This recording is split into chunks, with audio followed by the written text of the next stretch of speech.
Social media platforms play different roles in world politics. It is blamed partially on the rise of populism by giving platforms to populists that traditional media shuns. But it also has its good uses, one of which is being integral to public diplomacy. That's where heads of states and other actors utilize it to reach out to world audiences. And thus the term Twitter diplomacy was born. Somaliland, always eager to send its message out to the world which seems hell-bent on ignoring her, has enthusiastically embraced Twitter. While President Musa Bihi and his foreign minister are both active Twitter users, perhaps the Vice President is Somaliland's Twitter diplomat-in-chief. The Vice President is prolific Twitter, and he has a niche too. His specialty is reaching out to other world leaders and countries by congratulating them on their successes, important events, and sending out condolences when needed. Vice President Zayli'i has special occasions that he never misses. They include the independence days of other countries and their national days. Of course, being the president of an unrecognized country of only 4 million people has an obvious disadvantage in getting noticed. But that does not seem to hold back the VP. He tags his subjects on Twitter to make sure they heard him. A quick scroll through the Twitter feed of the Vice President shows his relentless efforts. Since October the 2nd, he reached out to 6 countries with congratulatory or condolences messages. On October 11, he congratulated the Ethiopian Prime Minister on winning the Nobel Peace Prize. On October 10, it was for the People's Republic of China. And a day before that, it was Uganda's National Day, and the VP has not missed it. True to form, he tagged the Speaker of the Parliament, the Prime Minister and the State House of Uganda. Djibouti and the United Arab Emirates has also had the attention of the VP. Vice President Zayli'i does not discriminate against countries, no matter the size. Do you know about a country called St. Kitts and Nevis? Vice President Zayli'i does. And apparently September 20th has marked the 36th anniversary of their independence. And of course, he shared with them their joy.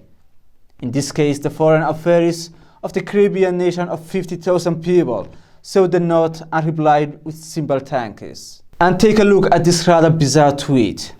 The VP is congratulating the National Security Advisor of the United States President, appointed by Donald Trump.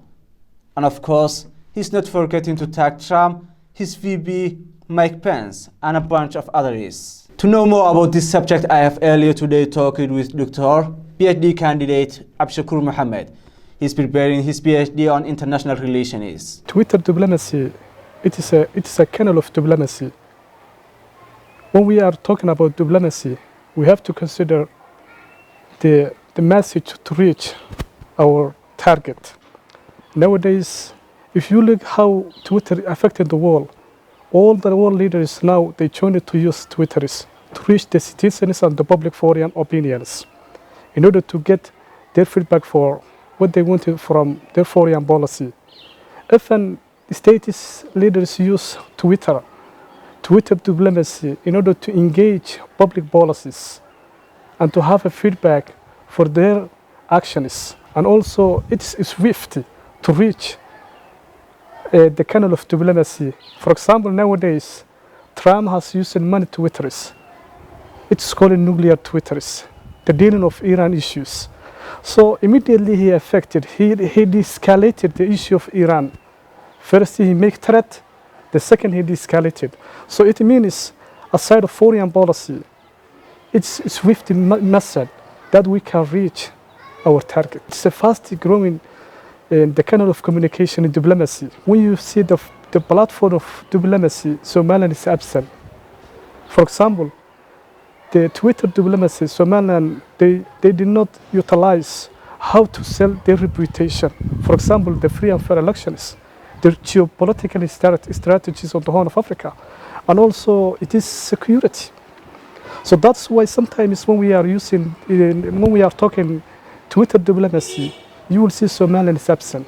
Maybe some figures are using, such as vice presidency. So this issue really has a negative impact in Somaliland. Many around the world leaders, they don't know Somaliland.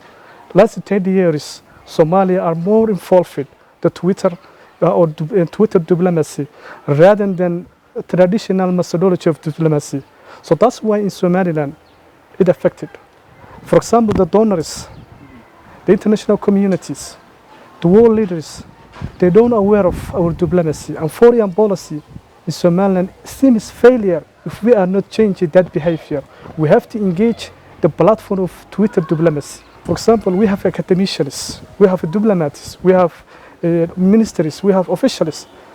They don't have a Twitters.